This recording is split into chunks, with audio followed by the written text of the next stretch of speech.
Bueno, ya tenemos listo a nuestro siguiente conferencista, así que vamos a darle la bienvenida a Star Trader, que nos va a hablar del auge de las criptomonedas. Así que vamos a recibir con un fuerte, fuerte aplauso a Matías Juncal.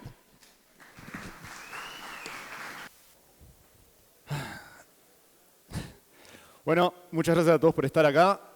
Me presento, me llamo Matías. Hago trading ya hace... Hola, hola, probando. 1, 2, 3. ¿Va? Listo. Hago trading ya hace aproximadamente unos 10 años. Estudié en el fondo de inversión llamado SMB Capital en Estados Unidos. Arranqué a los 18 a hacer trading. Ahora tengo 28 actualmente. Y estoy trabajando con Star Trader, un broker de Dubái ya regulado hace más de 15 años con las mejores regulaciones del mercado. Y estamos trabajando ahí para exponenciar a los traders, intentar traer un poco lo que es un análisis más profesional a los traders, ¿sí? Gracias. Lo que sucede con la mayoría de traders es que a día de hoy son muy amateurs, ¿no? Muy pocos hablan de estadísticas, muy pocos hablan de estadísticas, de objetividad. Muchos hablan de psicotrading, de análisis técnico, pero pocos hablan de análisis macroeconómico, cuantitativo, de segunda capa, análisis profesionales que suelen utilizar muchos fondos de inversión y que también tienen un proceso para que estos traders que trabajan con estos fondos de inversión logren la rentabilidad. Algo muy importante entender es que en el trading la información es poder, ¿sí? Mientras más información uno tiene sobre cómo está la oferta y la demanda, dónde están vendiendo los vendedores, dónde están comprando los compradores, por qué venden los que venden, por qué compran los que compran, más información vamos a tener sobre cómo está funcionando el mercado y dónde tenemos que estar colocando nuestras posiciones, ¿sí? Y en base a esto es muy importante entender también la historia y principalmente la historia de las criptomonedas, ¿sí? Así que lo que vamos a hablar hoy un poquito es sobre cómo nacieron las criptos, qué se puede esperar en un futuro de las criptos y vamos a hacer un análisis combinando análisis macroeconómico, combinando análisis cuantitativo, combinando análisis técnico, combinando análisis on-chain sobre cómo, ¿sí? Y qué podemos esperar los próximos días, las próximas semanas para Bitcoin y también qué posibles fracasos vayamos a tener en el mundo de las criptomonedas. Porque hay un peligro inminente del cual muy pocos están hablando y es importante comentar, ¿ok? Así que arrancamos con esta presentación. Muchas gracias a todos. Al final de la presentación vamos a estar sorteando, vamos a estar haciendo un regalo muy especial con cosas VIP de Star Trader. Así que estén atentos y gracias por participar, ¿sí? Arrancamos. El rol de las criptomonedas. ¿Cómo nacen las criptomonedas? Nacen como una alternativa a los sistemas bancarios tradicionales, reduciendo la dependencia de las instituciones financieras centralizadas. Garantiza el acceso a los servicios financieros para que las personas sin cuenta bancaria en regiones con infraestructura bancaria débil puedan operar, ¿sí? Puedan transaccionar. Facilita justamente las transacciones internacionales y empiezan a tokenizar muchos activos del mundo real que antes eran imposibles de poner una propiedad, ¿sí? Entonces, en realidad, lo más importante de todo esto es entender que las criptos nacen por una necesidad. Siempre en el mundo, las cosas que se han creado, las cosas más geniales del mundo, siempre han partido a partir de una necesidad. Y si nosotros nos ponemos a pensar, los países que más rápido adoptaron las criptomonedas fueron Brasil, por lo menos en Latinoamérica, Brasil, Argentina, México, Colombia, El Salvador, también podemos hablar de Nigeria, también podemos hablar de países donde el uso de las criptomonedas, el uso de esta tecnología era una necesidad, ¿sí? ¿Y qué tienen en común? Por ejemplo, en Argentina, Venezuela, Turquía, vimos durante décadas una inflación y una devaluación de la moneda en donde las personas perdían poder adquisitivo y no podían ahorrar. Eso dificultaba mucho el ahorro, dificultaba mucho la inversión, generando justamente cada vez más desempleo, cada vez menos salarios, cada vez menos ahorros para las personas. Eso generó un refugio en las stablecoins y principalmente en Bitcoin, ¿sí?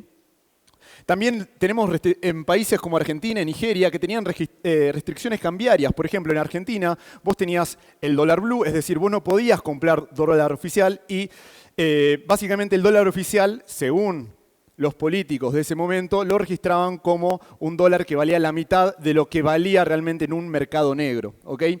De ahí sale el dólar blue, donde justamente había unas brechas gigantes para poder operar. Como solución a estos, las criptos, principalmente los intercambios P2P, salieron como una vía para poder mover el dinero. También en países como México, Filipinas, Colombia, funcionaron muy bien para las remesas internacionales. ¿Sí? Es muy importante entender que en países como México, Filipinas, Colombia, las personas salen de estos países para poder trabajar en países de mayor poder adquisitivo y ayudar a sus familias. Y en muchas ocasiones, enviar el dinero tenía costos altos a través de Western Union, ¿sí? Y con las criptomonedas se está logrando descentralizar gracias a esto. También hay una gran desconfianza en los bancos, millones sin una cuenta bancaria usan a día de hoy cripto, gente que está en negro, como primera experiencia financiera, ¿sí? Además también en países como Vietnam, Nigeria, Brasil, son países con mucha juventud, con alta natalidad. Y son países que obviamente están mucho más asociados a la tecnología y son los primeros que adoptaron el mundo de las criptos. Ahora, vamos a hablar un poquito de los factores que impulsan Bitcoin, que es lo que me parece una de las cosas más importantes. Recuerden, vamos a repasar lo que mencioné al principio.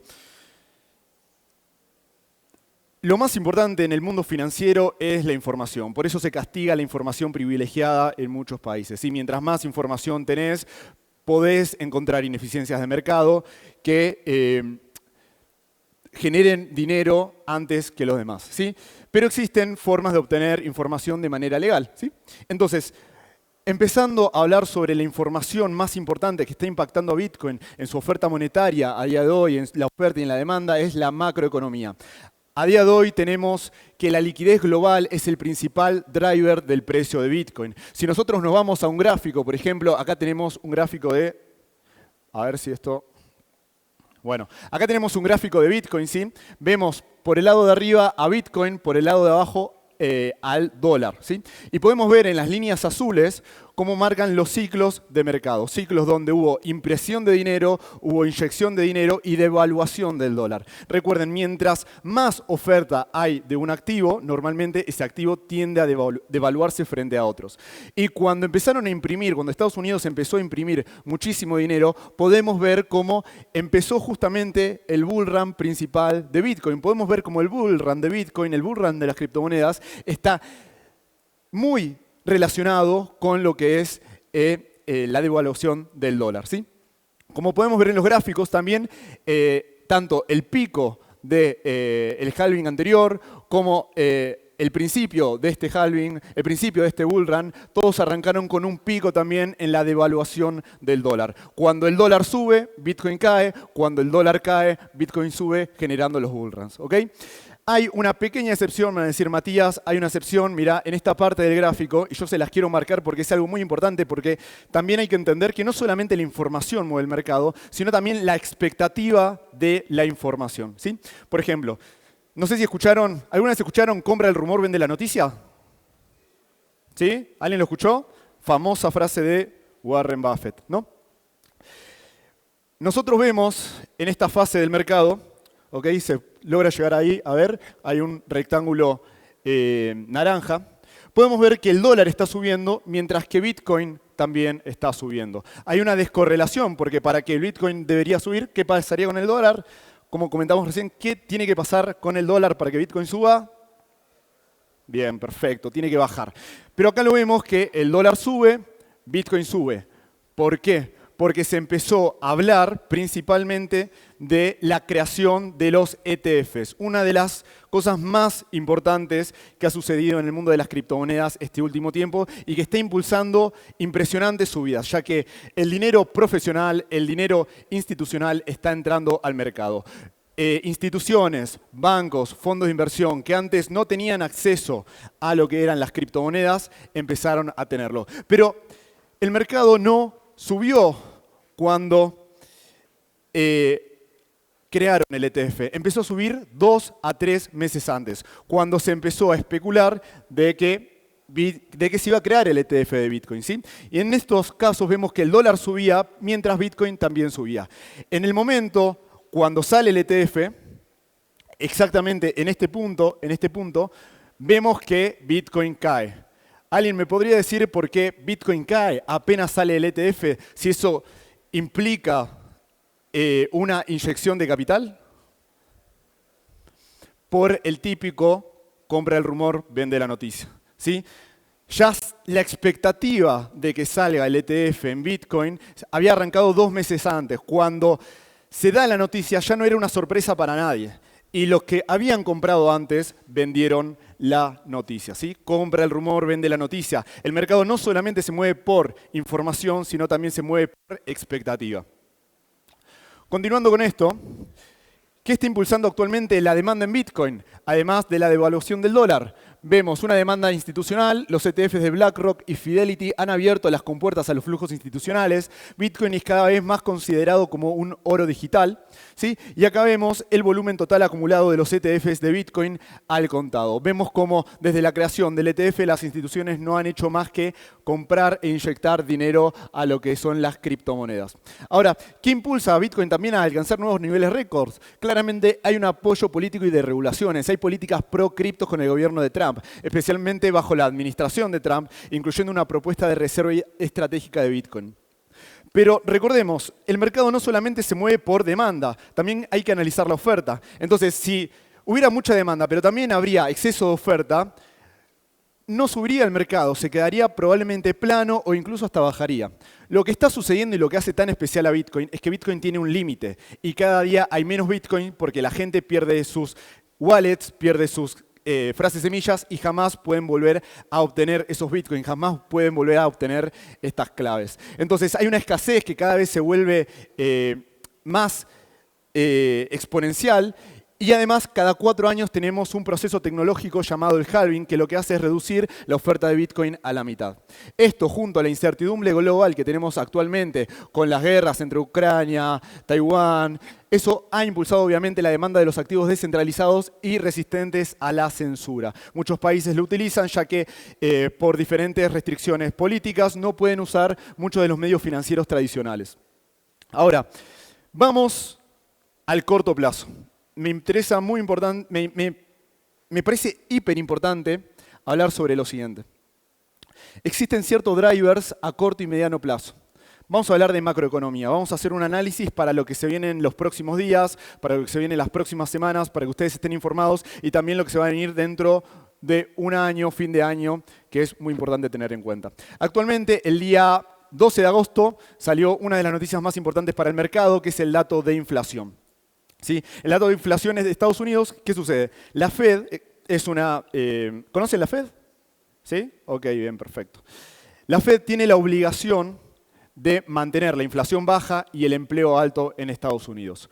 Todo lo que no implique inflación baja y empleo alto genera políticas por parte de la Reserva Federal de Estados Unidos para intentar controlar el ciclo económico.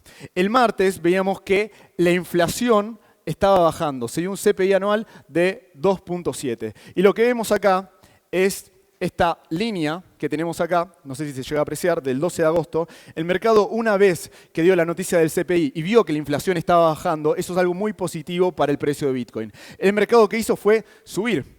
Pero 2 días después, el jueves 14 de agosto, sale la noticia de la inflación para los productores, ¿sí? ¿Qué sucede? Normalmente la inflación hacia los productores es un indicador adelantado. Normalmente en la economía, en la inflación, ¿sí? Cuando hablamos específicamente de inflación, la inflación se ve rápidamente afectada para los productores y no tanto para los consumidores, ¿sí? Esto es un segundo indicador de inflación, principalmente para los productores, y vemos cómo la inflación aumentó de manera significativa. ¿Esto qué significa? Que otra vez están imprimiendo dinero, otra vez está habiendo una oferta monetaria importante por parte de los dólares, vemos un incremento de la inflación y el mercado que hizo a partir de ese momento, lo pueden ver ahí, la segunda línea azul, ¿qué hizo? Fue para abajo. Fue para abajo a liquidar a un montón de posiciones que estaban en long, además de que es necesario un retroceso natural para continuar la subida, pero sí hay preocupaciones con respecto a la inflación y a la bajada de tasas de interés. Recordemos, las tasas de interés son una de las cosas más importantes en el mercado. ¿Por qué? Porque con tasas de interés bajas, la gente suele pedir préstamos, suele pedir crédito. ¿Por qué? Porque puede pagarlos en el futuro. Cuando en una tasa de interés alta, la gente no se quiere arriesgar a no poder pagar el crédito, por lo tanto piden menos crédito. Cuando hay tasas de interés bajas, la gente pide crédito y genera más dinero en el mercado. Hay una oferta monetaria más grande, entra dinero al mercado y el mercado sube. Cuando pasa al revés, con las tasas de interés altas, la gente no quiere pedir dinero, la gente tiene que devolver el dinero y saca dinero del mercado para pagar sus deudas. Lo que sucede acá es que con una inflación alta, Estados Unidos se ve obligado a mantener sus tasas de interés altas o incluso a subirlas más, y eso asusta al mercado claramente. Esto es algo bastante bajista para el mercado durante estos días, pero no hay que asustarse porque recién está arrancando el bull run.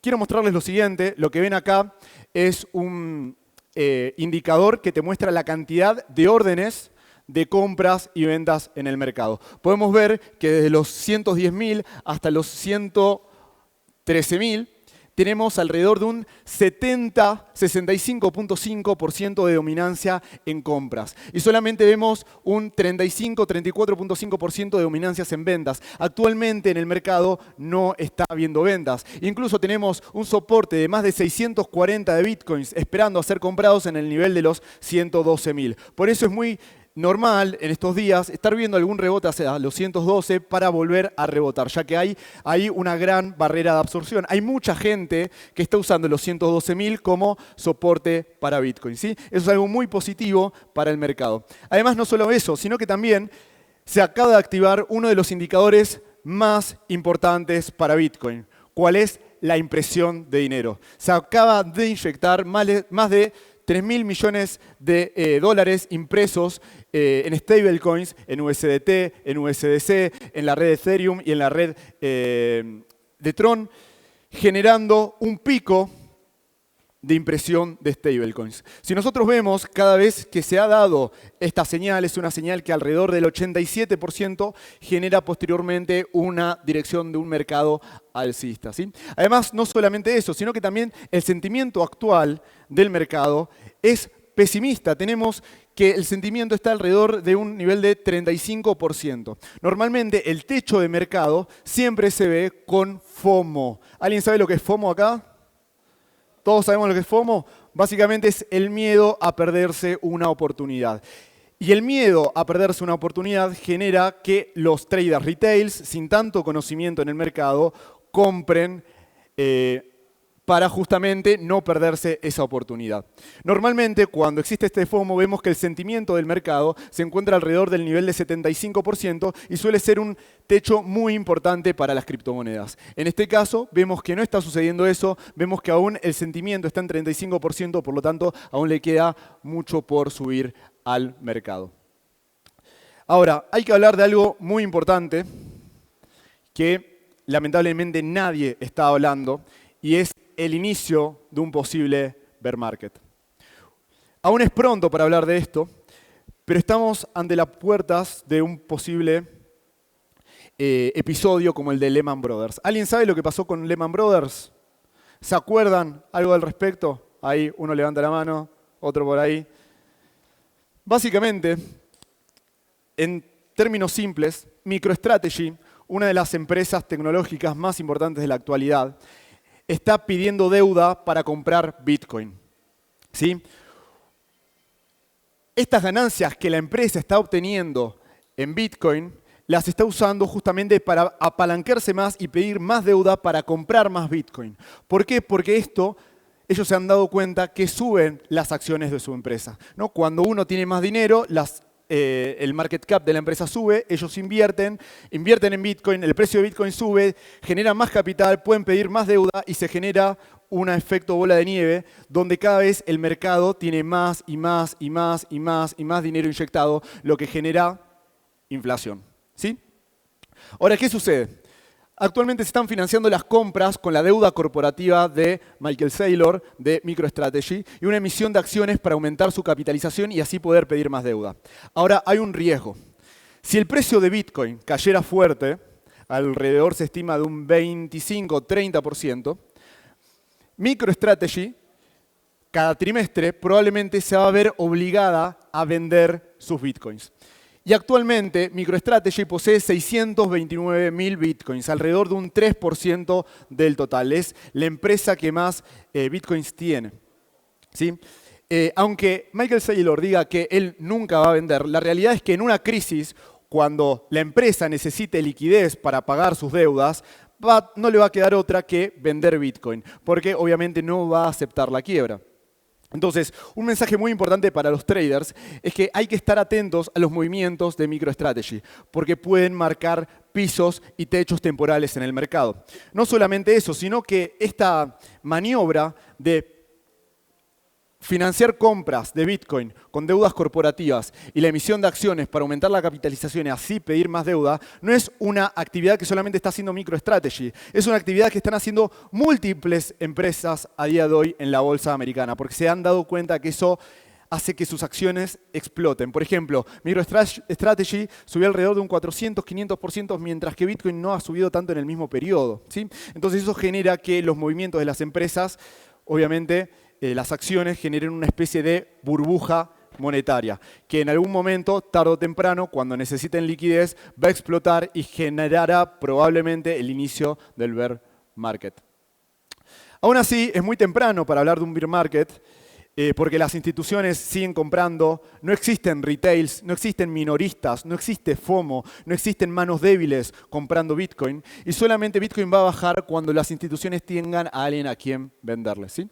Es por eso que ya para terminar quiero dejarles con tendencias futuras de las criptomonedas. Hay que prestarle atención muy importante a la integración masiva, más plataformas de pago. A día de hoy cada día hay más plataformas de pago a través de criptomonedas y un aumento de los activos del mundo real con RWA como bienes raíces.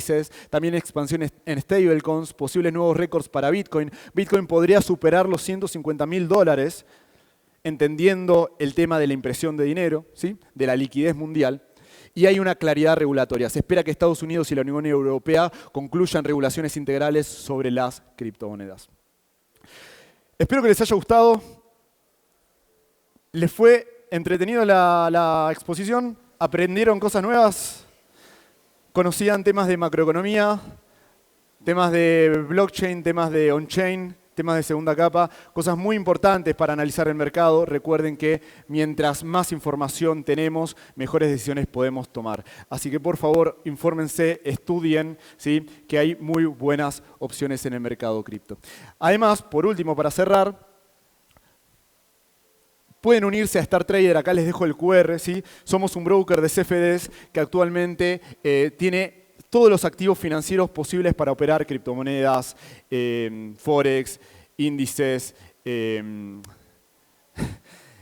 materias primas, de todo, ¿sí? Así que pueden unirse a través de ese QR, simplemente llenen el formulario, es muy simple. Y para todas las personas que participen en este formulario, el día de hoy vamos a estar sorteando en un ratito varios premios con parlantes, con baterías, con remeras, una cajita VIP bastante interesante, ¿sí? Así que escaneen el QR, regístrense y cualquier cosita, si quieren hablar, vamos a estar en el stand de Star Trader ahí para cualquier duda o consulta que tengan, ¿sí? Muchas gracias. Un saludo a todos.